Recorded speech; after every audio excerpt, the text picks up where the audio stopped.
came about in the heat of the struggle against apartheid oppression and for peace, freedom, and a better life for all.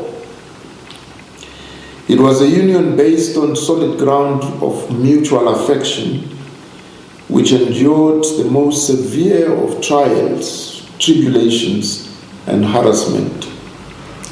No amount of painful afflictions could undermine the bond between these two remarkable comrades.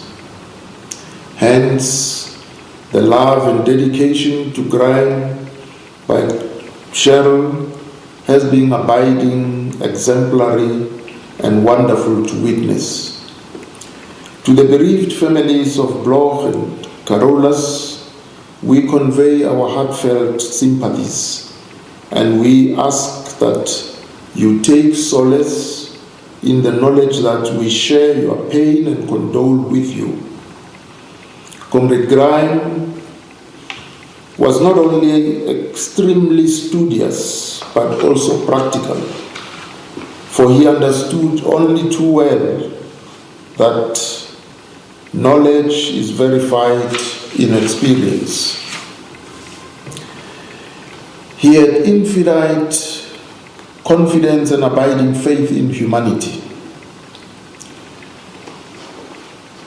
Fidel Castro taught us that revolutionaries do not struggle for honor or glory or to occupy a place in history. And so, Comrade Graeme occupies,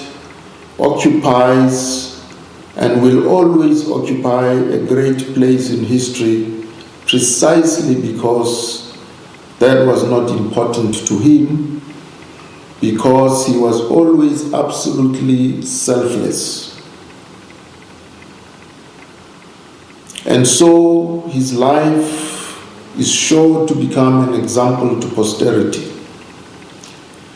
Throughout the past few days since his passing, we have read and listened to the glowing tributes from his comrades, fellow academics, former students, and just about all those with the fullest knowledge of his attributes.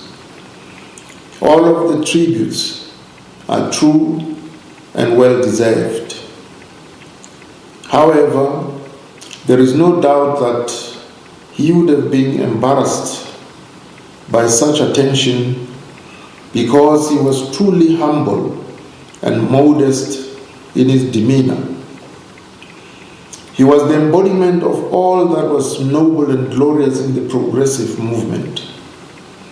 He was upright, principled, an industrious cadre who dedicated his life to the production of knowledge and the development of education.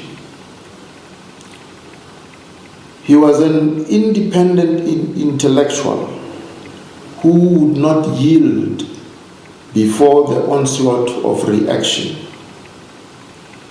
Comrade Graeme lived by the following maxim: the great aim of education is not knowledge but action. He knew what to look for and what to do. Program director, education thus becomes the tipping point that determines the trajectory of one's life and choices.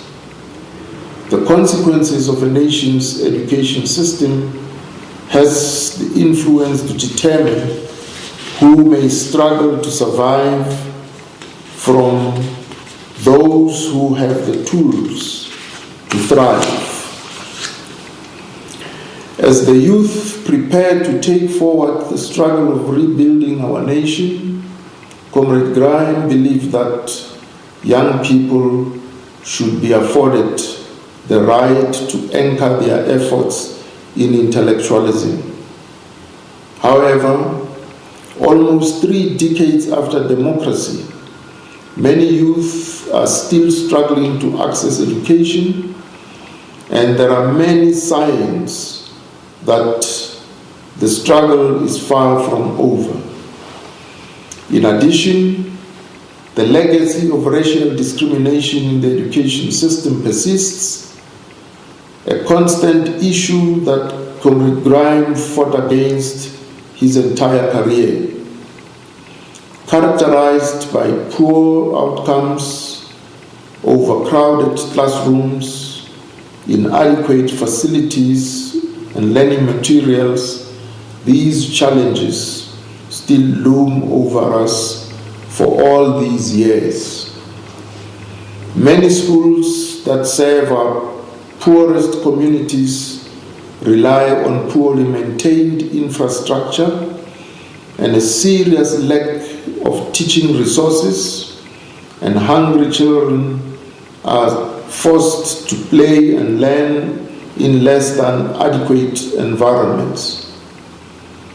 This is an education with systemic shortcomings which continue to create barriers to the project of nation building and social cohesion.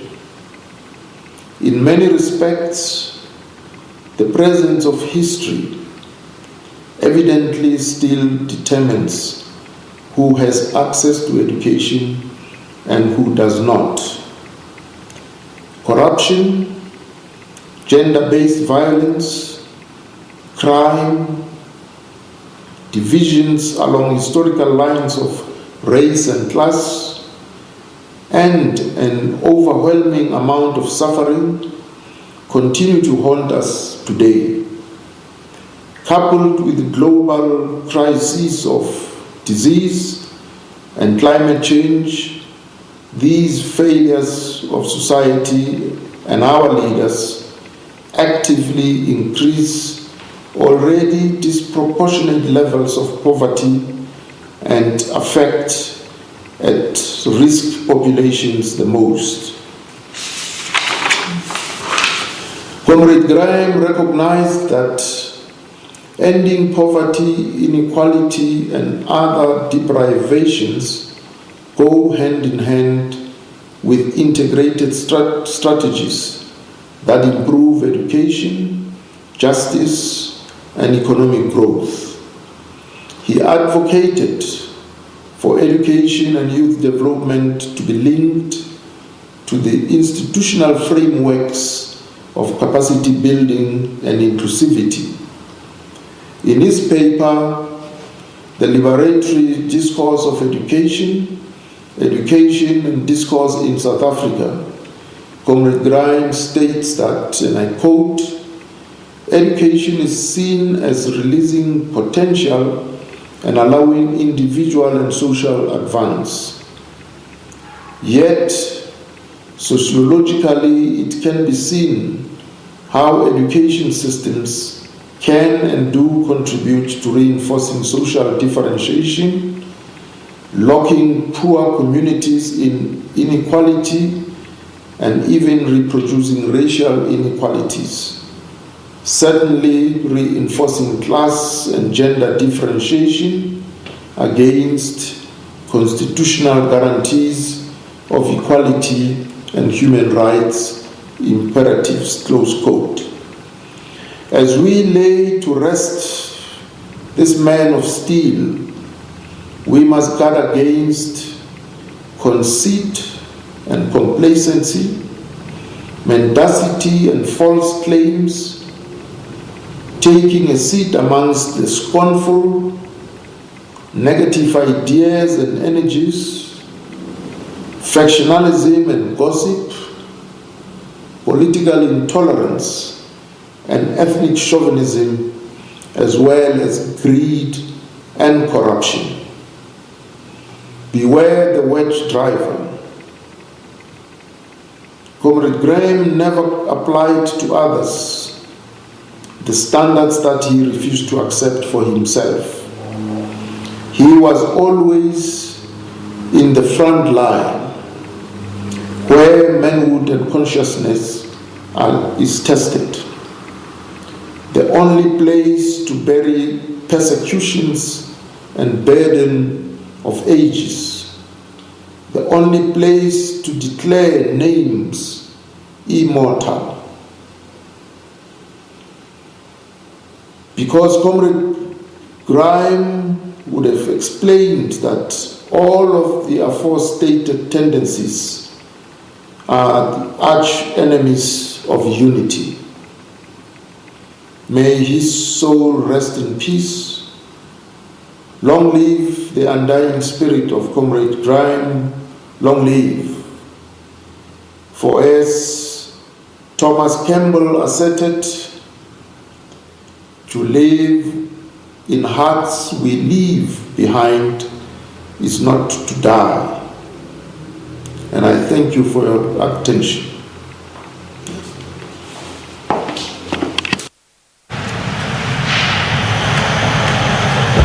Friends, the Machinglani of time is calming down. We seem to be catching up to our sister Edith. I want to say that keeping time in this cathedral is like sometimes trying to take a cat for a walk. It's very difficult. About 2 years ago, I was verbally abused by a brother priest. When I cautioned him about his lack of brevity, he told me that time is a Western concept. But we are on time, and so I call upon my brother. We dip out of the funeral service now. Resident